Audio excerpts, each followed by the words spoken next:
अजमेर ताड़ागढ़ क्षेत्र में एक कार में अचानक आग लगने का मामला सामने आया है। प्रत्यक्षदर्शियों के अनुसार वहां लंबी दूरी तय करके यहां पहुंचा था। इसी दौरान कार में आग लग गई। आग लगने के कारणों की आधिकारिक पुष्टि नहीं हुई है। स्थानीय लोगों ने आग बुझाने का प्रयास किया और बाद में काफ़ी मशक्कत के बाद आग पर काबू पा लिया गया। घटना में किसी के हताहत होने की सूचना नहीं मिली है। इधर इधर डालो टायर पे। अरे टायर पे डालो यार, आगे से डालो, आगे से। और इंजन पे डालो इंजन।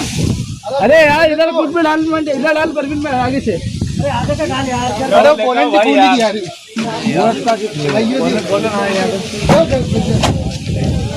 आराम से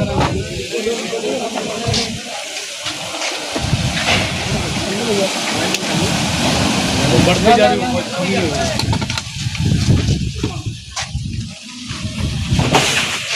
थोड़ा अंदर से, थोड़ा इधर से, थोड़ा इधर बोनट से। इधर आगे से, बोनट से। क्या बोनट से लगाओ, पकड़ लियो।